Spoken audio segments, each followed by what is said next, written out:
Maranatha, Tuhan Yesus segera datang. Saya Wanda Dumais dari BIC Sydney, Australia. Mari kita lihat dalam Matius 18 ayat yang ke-20. Alkitab katakan, sebab di mana 2 atau 3 orang berkumpul dalam namaku, di situ aku ada di tengah-tengah mereka. Saudara yang dikasihi Tuhan, banyak sekali terjadi kebingungan mengenai kehadiran Yesus. Banyak sekali terjadi kebingungan bagaimana merasakan hadirat Allah.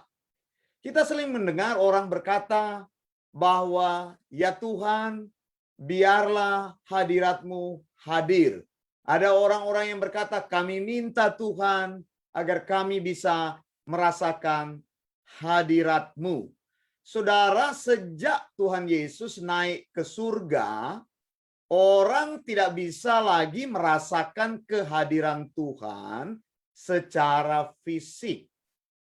Karena itu, Yesus katakan adalah lebih berguna aku pergi kepada Bapa, sehingga Sang Penghibur itu akan turun di tengah-tengah kamu. Dunia tidak akan menerima dia, tidak bisa menerima dia, karena dunia tidak melihat dia. Tetapi penghibur itu yang akan diutus oleh Bapa dalam namaku akan tinggal di dalam kamu. Nah, saudara yang dikasihi Tuhan, Yesus jelas berbicara tentang kehadiran Tuhan yang tidak lagi terjadi secara fisikal. Tidak lagi terjadi oleh karena kita merasa sesuatu bahwa Tuhan itu hadir, tetapi lebih kepada kehadiran Tuhan yang dirasakan secara iman. Amin, saudara. Kehadiran Tuhan di dalam umatnya atau bersama dengan umatnya harus dirasakan secara iman. Inilah sound doktrin dari Alkitab. Tuhan Yesus berkata, berbahagialah mereka yang percaya tanpa melihat. Saudara, iman itu harus setuju dengan apa yang dikatakan oleh firman Tuhan. Iman itu adalah keyakinan penuh kepada segala wahyu tertulis dari Allah. Saya mengulangi lagi, bahwa wahyu tertulis dari Allah adalah bersifat final, bersifat absolut, bersifat ineran, bersifat infallible. 4 pokok ini harus menjadi sound doktrin dalam pikiran setiap murid Tuhan. Jadi kehadiran Yesus itu tidak lagi dirasakan secara fisik oleh jemaatnya, tetapi dipercayai di dalam iman.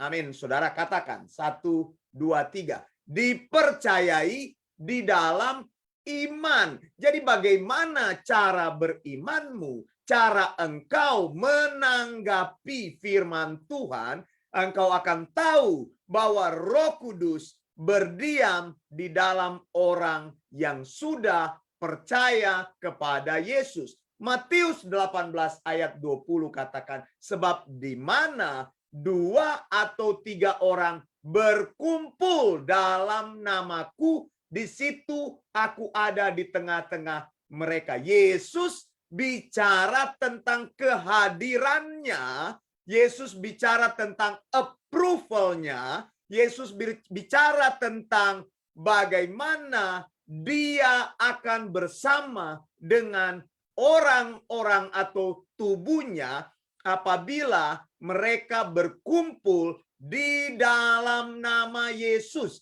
Saudara, ayat dari Matius 18, ayat 20 ini bicara tentang gereja lokal.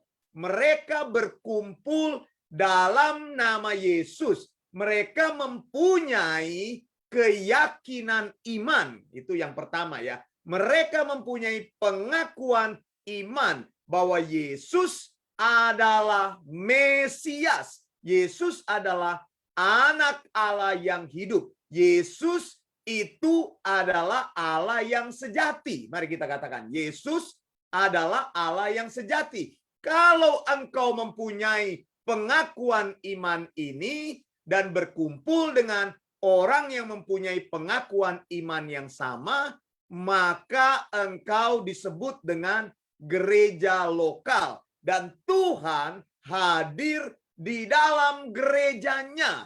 Kehadiran Tuhan tidak dibuktikan dengan perasaan atau physical appearance atau physical sense. Engkau merasakan secara fisik atau engkau melihat Yesus secara fisik. Bahkan hal itu justru tidak benar karena Yesus tidak ada lagi di muka bumi ini. Kita harus menerima kebenaran firman-Nya. Yang kedua, bila dia berkata berkumpul dalam namaku, ini bukan hanya menunjukkan engkau beriman dan percaya kepada Yesus sebagai Allah yang sejati, tapi engkau meyakini sound doktrinnya.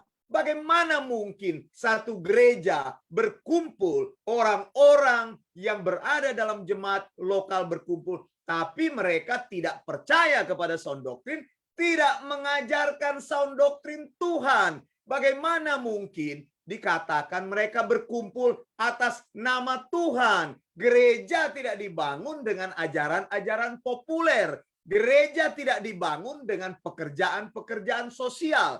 Gereja tidak dibangun hanya dengan nyanyi-nyanyi, hanya dengan merangsang emosi saudara. Gereja dibangun di atas pengajaran Tuhan yang benar. Makanya di dalam gereja lokal yang benar, ajaran sound doktrin itu diajarkan dengan benar sehingga jemaat itu belajar. Kalau engkau ada di dalam satu gereja, engkau tidak pernah mengenal ajaran yang benar, keluar dari situ, karena itu bukan gereja namanya, hanya bersifat kumpul-kumpul, mungkin perkumpulan atas dasar kesamaan ras, kesamaan suku, atau kumpul-kumpul karena ingin mengenal teman satu sama lain, kumpul-kumpul karena kerinduan untuk bersama-sama satu sama lain. Tetapi saudara, gereja yang benar, yang Tuhan katakan 2 atau 3 orang berkumpul dalam namaku, mereka dibangun atas dasar pengakuan iman yang benar. Yesus Kristus adalah Allah sejati. Dialah Mesias yang dijanjikan. Dia adalah anak Allah. Berarti dia adalah Allah yang sesungguhnya. Saya sudah katakan istilah anak Allah itu bukan menyatakan Allah beranak, tetapi menyatakan kesetaraan dengan Allah. Bahkan Yesus memakai banyak istilah. Aku adalah, I am who I am. Yang perkataan ini bisa ditemukan di dalam perjanjian lama, dalam Keluaran 3 ayat 14 menyatakan Ehye, Aser, Ehye gitu. Ehye, Aser, Ehye. Di situ adalah menyatakan akulah. Yesus menggunakan ungkapan pernyataan yang ditujukan langsung kepada Allah. Nah saudara, ketika engkau berkumpul 2 atau 3 orang, pertama saya mau katakan, engkau harus berkumpul atas dasar pengakuan iman. Yang kedua, engkau harus berkumpul atas dasar pengajaran yang benar.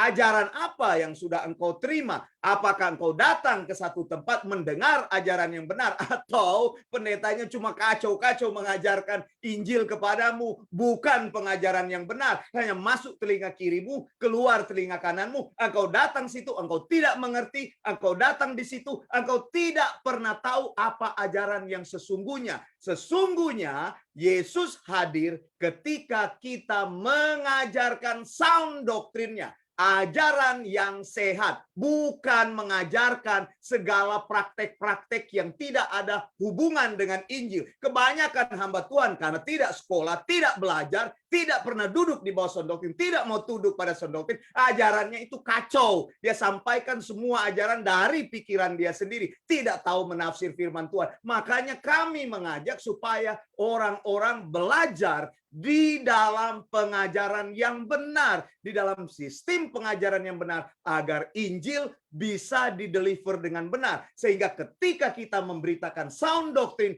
orang menjadi berubah, orang menjadi tahu, orang menjadi mengerti, orang menjadi pintar, sehingga orang mengenal firman Tuhan yang sesungguhnya, yang saya katakan absolut, yang saya katakan final, yang saya katakan ineran, dan yang saya katakan infallible. Saya Wanda Dumais dari BIC Sydney, Australia. Maranatha, Tuhan Yesus segera datang. Blessings.